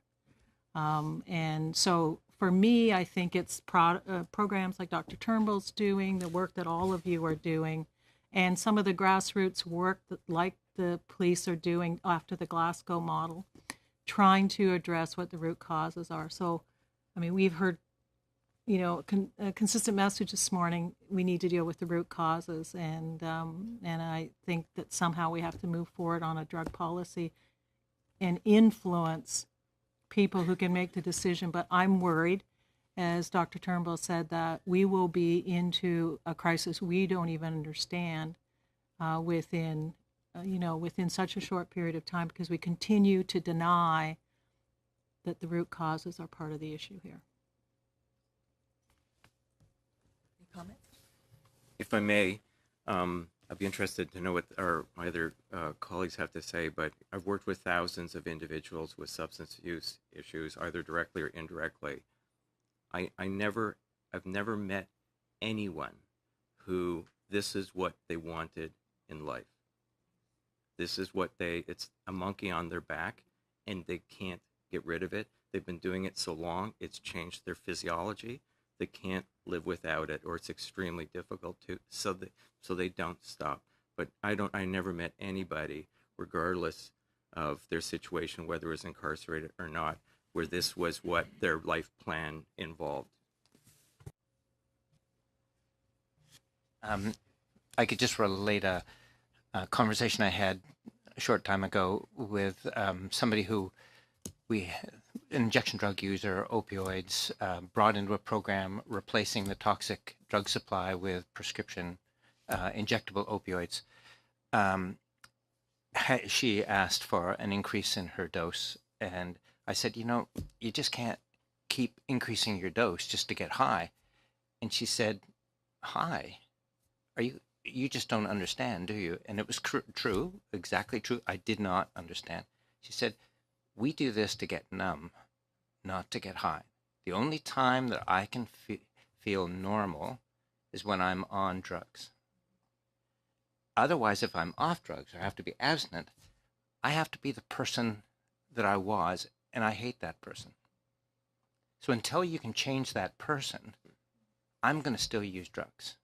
And I want to get numb from the person that I was. And it's when we start to understand that, all the factors that led them to be that person, that's when we'll be successful. I'm going to go to the audience, and we'll take 2 questioners from the audience, and then we'll go back to senators. First one, and the microphone is just at the front, Billy Joe Bogdan, and following Billy Joe Bogdan is Jordan McLean. Hi, thank you for having this meeting today and for making it open to the public. I am a patient, and I was released from hospital yesterday afternoon. And I actually saw the invite yesterday afternoon sitting on my hospital bed. And I said, I have to get out of here. I have to go. And I'm glad I came, because I didn't hear anything about patients like me here today. I have been using opioids successfully for over 12 years. Opioids, when I needed them, saved my life. After a doctor misdiagnosed a very critical illness that lasted 7 years and gave me multiple sclerosis. So I was, after my surgery, titrated down from 300 micrograms of fentanyl patch. I left the hospital on a 25 microgram patch. So I know about titration as well, and how it's done in our hospital system, and the stigma that comes along with it. The problem is we don't have anybody representing patients here today, because there are legitimate patients. And the interesting thing is I'm a former public servant who started my career at Health Canada. And the only reason I have not been able to return to work is because I'm waiting for a surgery. And I have been waiting 9 years.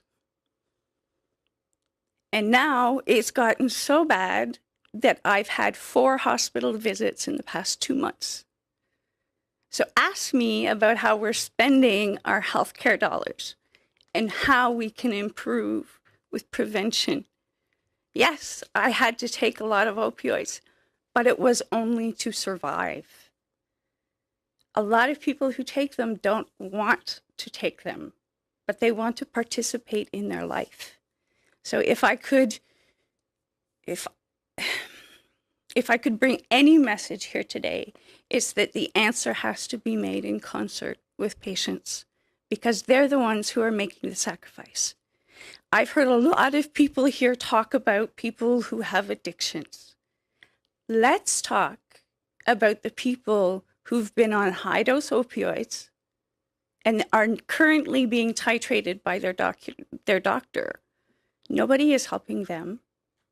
There are no community services. Talk about going off the rails. You can't tell your doctor. You can't tell your wife. You can't tell your employer. So who do you go see? Your friend who has a friend who has a friend. It is no secret what is causing the opioid crisis. And kudos to the Ottawa Police. Oh, I was just going to say. They've agreed to work with us and patients to find real, tangible solutions to catch it before it presents itself on your front door. So I would just encourage you to consider perhaps a patient presentation. Thank you. Thank you for having me. No, thank you very much for your. No, I was going to thank you so much for this statement, and I think it's something we're going to bring back and certainly consider next time we organize an open caucus. So thank you so much for exposing Appreciate that it. challenge. Thank you. Thank you. Jordan McLean.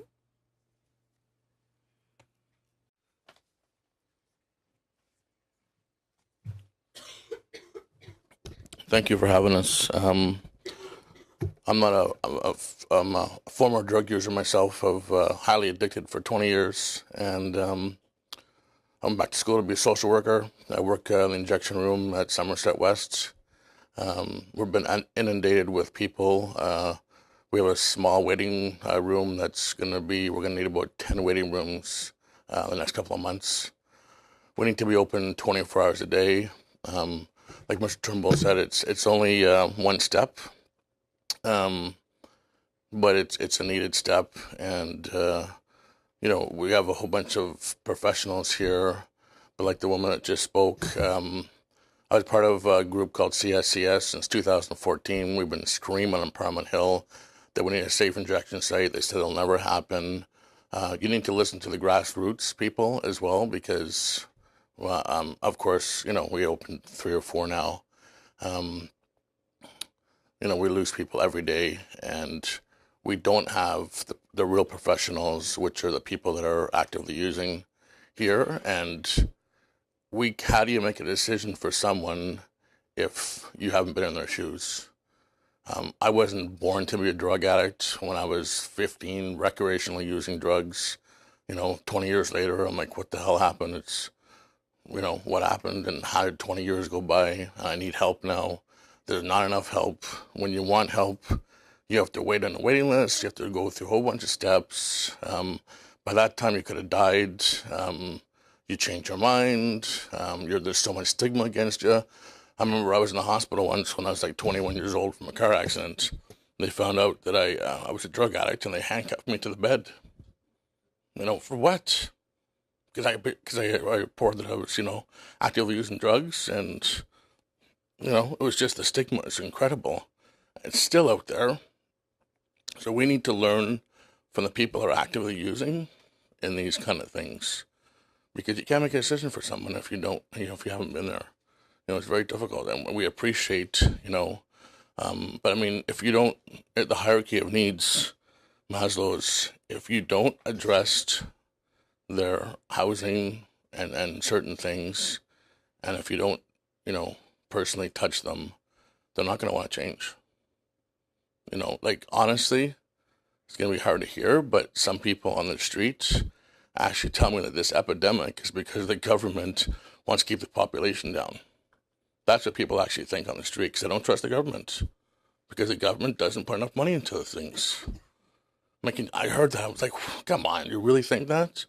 I've heard from more than one person. I mean, how could someone think that of the government? But that's what the truth is. Some people actually think that, that's just absurd. We live in Canada, for God's sakes, If we're a multicultural place and we care about other, why aren't we giving the people on the streets? Why aren't we taking care of them? I just don't understand it, and this is a great start, but you're right. I mean, we take all this time to make decisions when people are dying every day. I mean, I've lost so many people in the last couple of years. I've got PTSD probably from working in that room, seeing those things you see.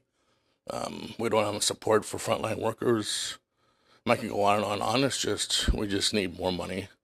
That's what it is. We need to care more. And, and have people that are actively going through this and ask their opinion and what they need, because you're not going to figure it out. It's just going to become, what is our after an epidemic? I don't know what it's called, but it's coming. So appreciate the time. Thank you very much, and it's always very powerful when somebody who has lived it presents to us. So thank you very much. We're going to go back to the senators list now. Senator Bovey.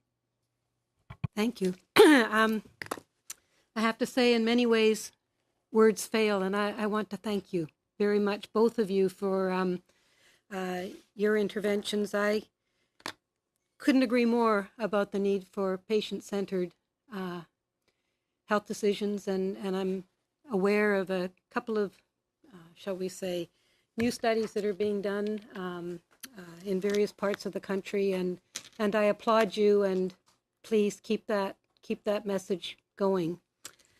I'm going to be very personal, if I may. I'm one who lost a stepson to, do I say a modified opioid? I don't know what the terminology is. I hadn't known him for very long, but I can tell you the impact on the family was huge. And I think this is a problem with multi-root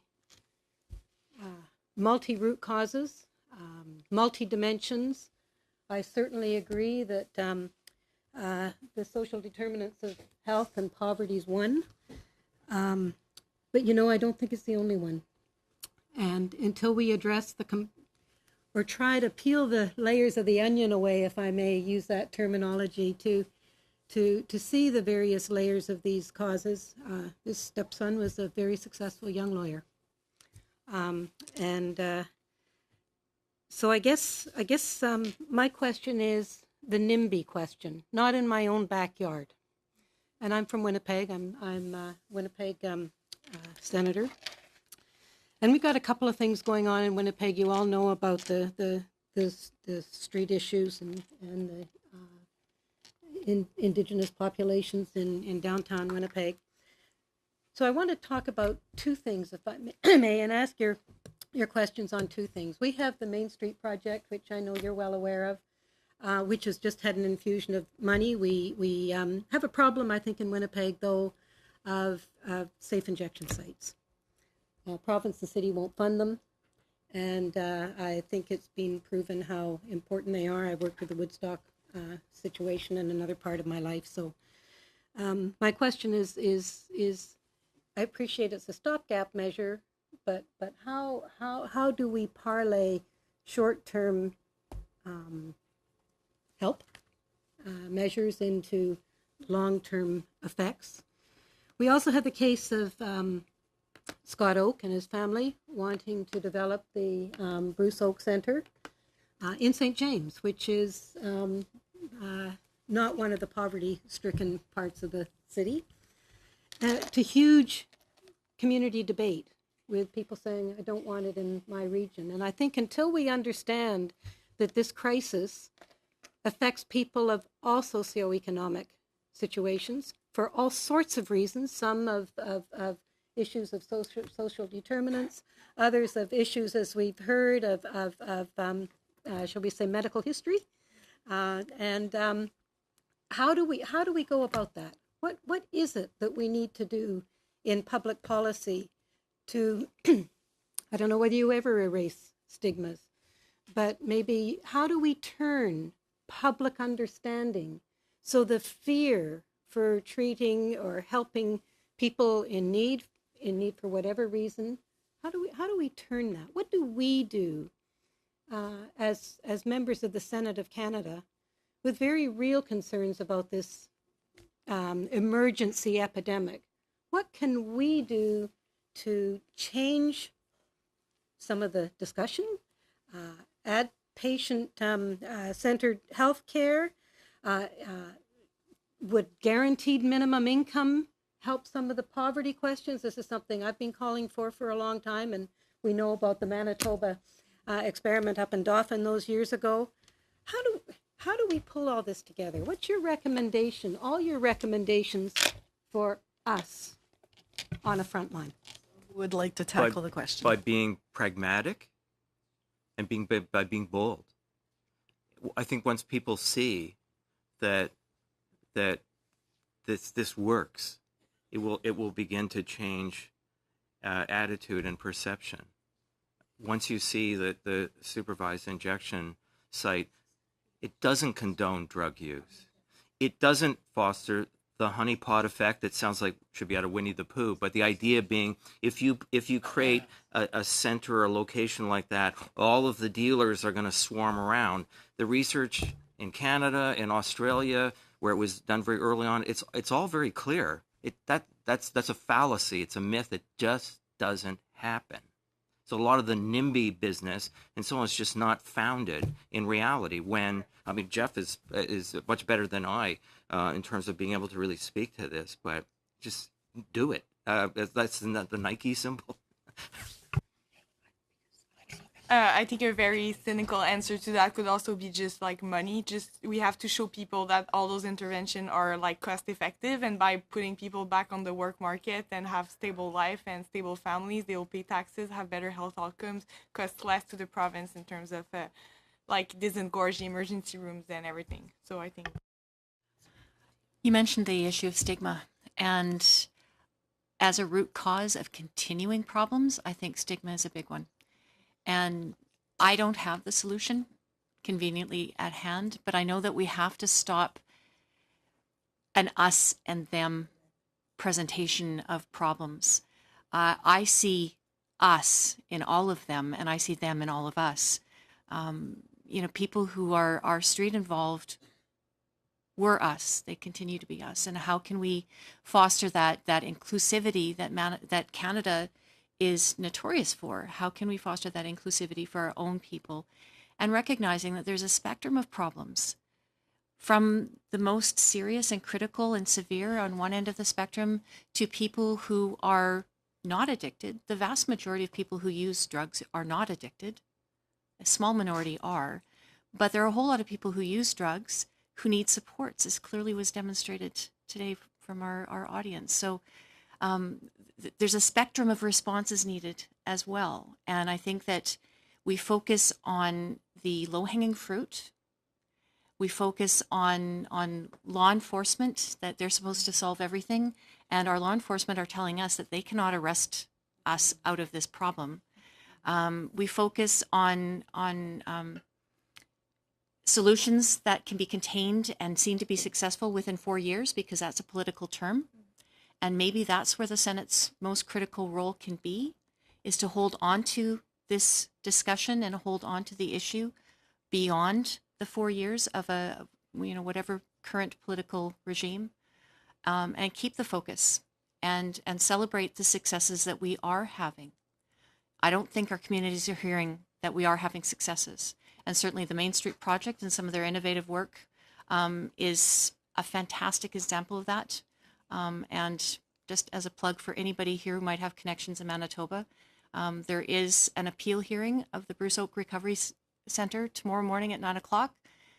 175 people have signed a petition arguing against having that facility in a nice neighborhood. And you can send in, rather than being there in person, you can send in an email response indicating your support for that recovery program. Can I just comment on one thing? It goes to the very essence of the conversation, I think, and the solutions and what the government can do arises from it. And what we have normally done with people who are vulnerable, not sort of, my guys, not sort of agreeable to the usual population, we isolate them. We put them in a small area. It's Lower Town for me. It's the Lower East Side. It's St. Jamestown. It's an Indigenous community. We isolate them, and we deprive them of access to reasonable services that would be designed to address their problems. We expose them to greater risk. In an incarcerated setting, there's more trauma, the people there. For me, violence is a usual part of everyday life. So we put them at a greater risk. We take away services from them, and then we're surprised that they have such terrible outcomes. We don't think that these are members of our community. Fundamentally, this is not my problem. It's theirs. They made a decision to become homeless, addicted, with mental health challenges. The solution is theirs. I don't have to get involved because they're not my community. Until you can actually say, no, we're all part of that community. These are your people. They can be your son, your daughter, your parent. As the reality is, that's the case. And until you do that, you're still going to have NIMBYism. You're still going to have stigma. And you'll be isolating these people forever. And so I think, to your question, is we have to address that fundamental question is, who are these people? And I would argue that they're my neighbors. And they deserve all of the entitlements that I get. Yeah, I think all this conversation basically comes down to like public health intervention. You know, there are like three basic level, like primary, secondary, tertiary, and I think different population requires different measure. One thing that has not been raised today, but I think it's important, is that the criminal fight against opioid is a criminal jurisdiction with the criminal law and like Health Canada regulating drugs and everything. But public health is a provincial problem, and those two are not talking to each other or very little. And I think this prevents an effective response against the opioid crisis. I think we need to target an effective intervention and have people talk with each other. Very good point about the jurisdictional matters. Let's just get it done. We're going to hear from two more members of our audience. David Vance, followed by Spencer Mel, I think. David?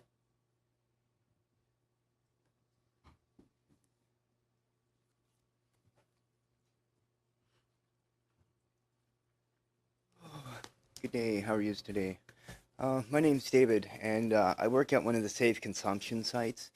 And I've noticed that we don't seem to be able to arrest our way out of this. And whatever we're doing now seems very, very ineffective. I'm an ex-user myself. I've been 8 years off of heroin, and it was heroin when I was using.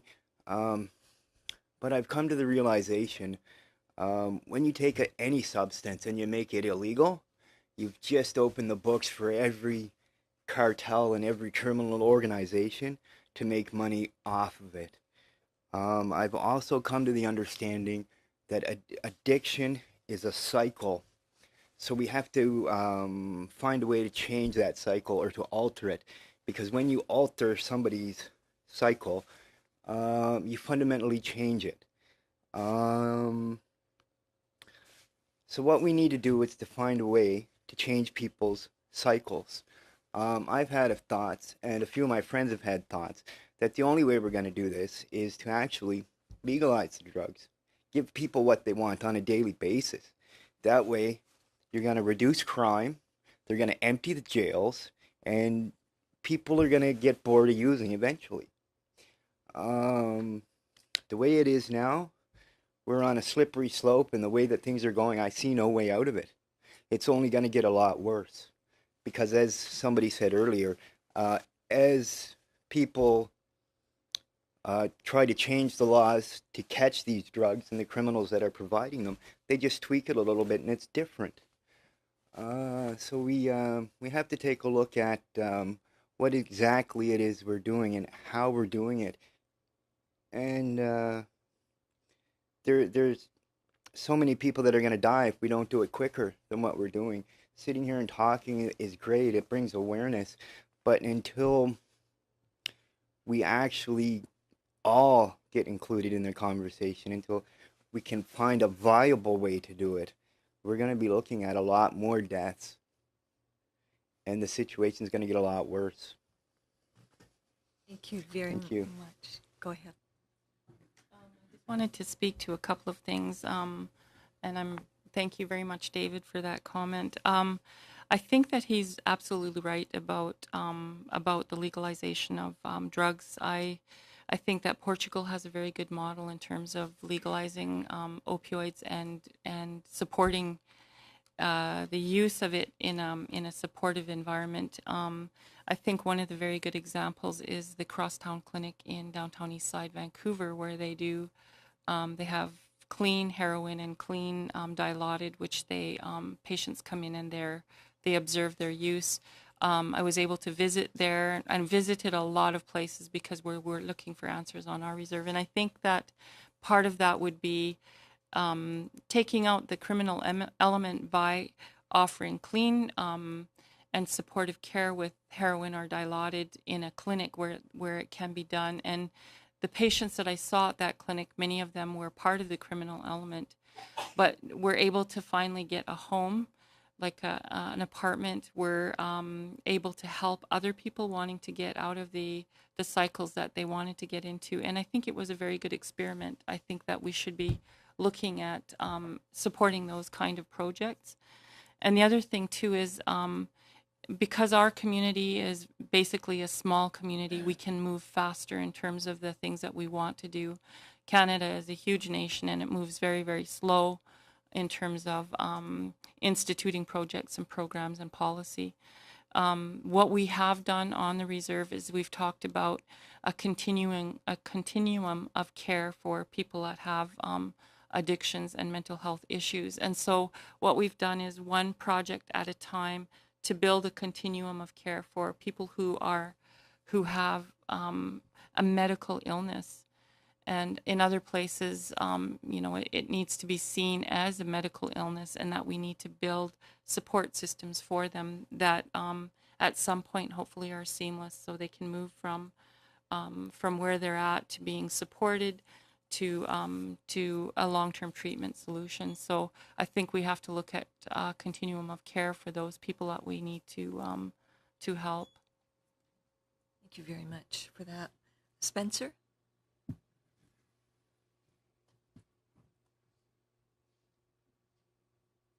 Yes. Spencer Kell, crystal meth addict,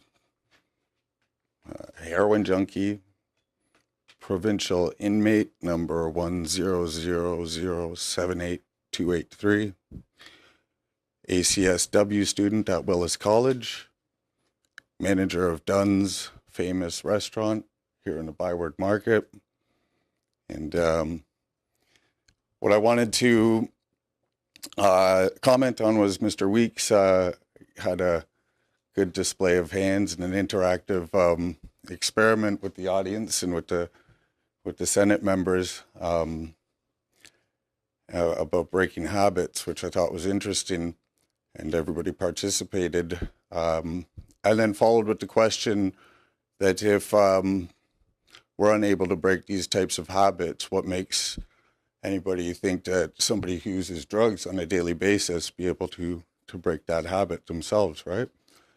And so you said that that it's something that they can't do. And I think that's the question that we need to address is, why can't they do it?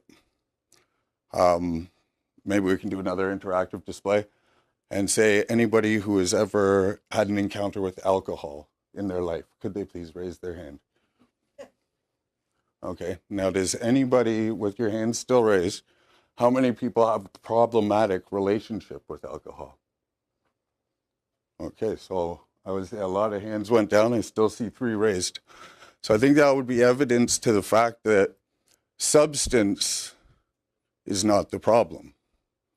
And the problem is, so the people in this room, aside from us 3 former addicts who had their hands raised, the problem in the room, or the problem is not the substance, right? The problem is the individual. And there's something going on with that individual. Now, with regards to the Indigenous people, why do we think there's such an overrepresentation of the Indigenous people in our prison systems and in our addicted community? When I stood up here first, I gave you 4 different identities that I have, right? The Indigenous people have been stripped of their identity from when we started putting them on the reservations. So it's no wonder there's an overrepresentation of Indigenous people among addicted communities and in our jail systems. For me, myself, was able to change my identity. my former identity was speedballer, heroin junkie, criminal. Now I'm a graduate from ACSW at Willis College. I'm a manager of a restaurant downtown. So I've completely changed my identity. I have a new identity that I'm happy about. So we come back to the question from Mr. Weeks, or the question I have for Mr. Weeks is, why can't we change this? Why can't we change the fact that people can't stop? That's the issue that needs to be addressed. So it's interesting we bring up the criminal justice system. So currently, I believe our government is spending about $47 billion to keep people incarcerated across our country per year. We're using $26.3 million to throw at the problem of addiction. It just seems to be that the scale is a little offset there. Your studies showed that 7, maybe 8 out of 10 people who are incarcerated have some sort of substance abuse issue or mental health, right? So on any given day in our country, you can find about 117,000 people incarcerated. If 80% of those people are dealing with mental health and addiction issues, then we're looking at about, 190 to 100,000 of those people a day, at a cost of $313 per head to our Canadian taxpayer to keep them incarcerated there. These people, why can't they stop using? Because they don't have an identity. That is their identity. It doesn't, everybody here that doesn't have an issue with alcohol, the reason why you don't have a problematic relationship with alcohol is you have an identity.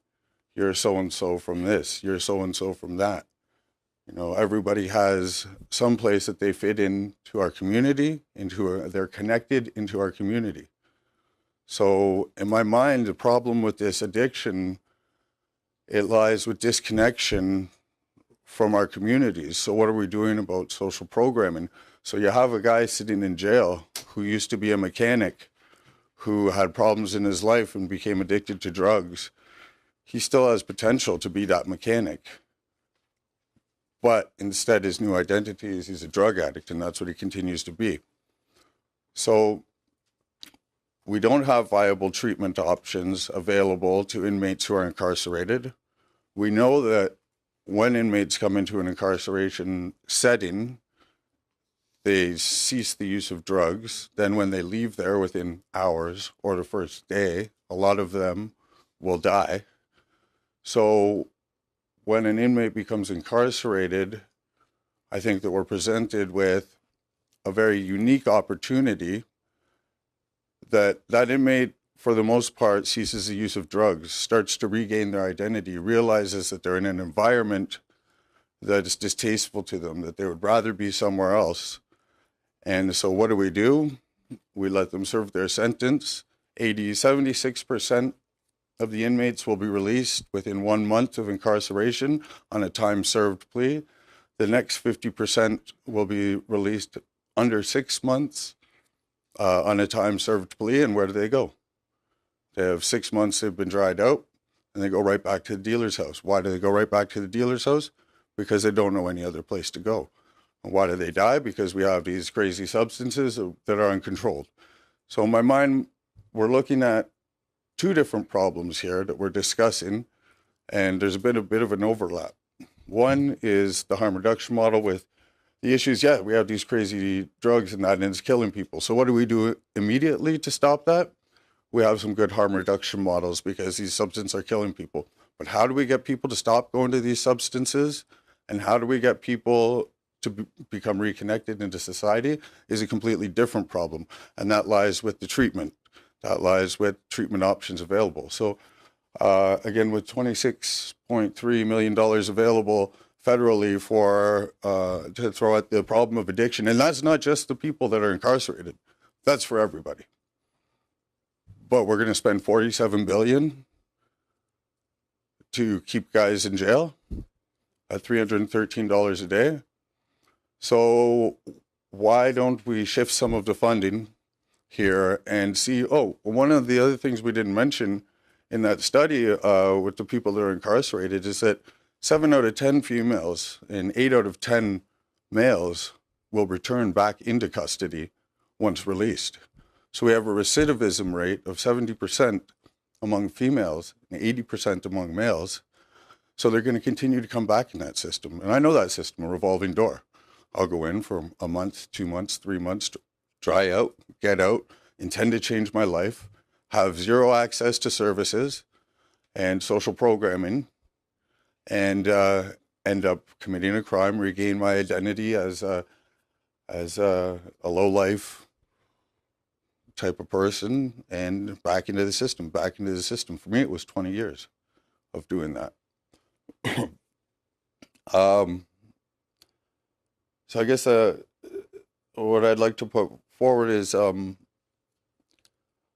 why is there such a misappropriation of funds, and should we maybe be doing some thinking about what treatment options might be available to people, and maybe more treatment options that go outside of the spectrum of simply treating addiction, but it's a spiritual wholeness or a complete wholeness of physical health, mental health, spiritual health, emotional health, and financial health that needs to happen. And that's what everybody in this room whose hands went down with the alcohol experiment has. That's what nobody who's using the safe injection site has. So what can we do as a country to make that available to people who otherwise don't have an identity? And I find it curious too that, you know, I believe I was in grade 3 when they removed the Lord's Prayer from our school, like when we used to stand up and sing the national anthem and then say the Lord's Prayer. And I'd be interested to see the studies that show the increase of... We've got the room until 10 o'clock and it's almost 10:15, so I wonder if you could just finish up in another half a minute. I was just curious to wonder what the stats would be on when we kicked God out of school and let the devil in, how much different that might be. Anyway, that's it. Thank you very much for what was actually a presentation. And it's really important when we hear these things, as we've heard from the audience members, people who have taken part, who have lived what your stories are just incredible, like to hear how you've been impacted, and to all of you who spoke, the tremendous job that you have done in finding yourselves and finding your identity, I think, which is what you so eloquently put. So thank you so much to the panelists. You have been incredible. Thank you very much to audience members for coming, particularly those who had the courage to stand at the microphone and tell their stories. It's been a great morning. Thank you very much.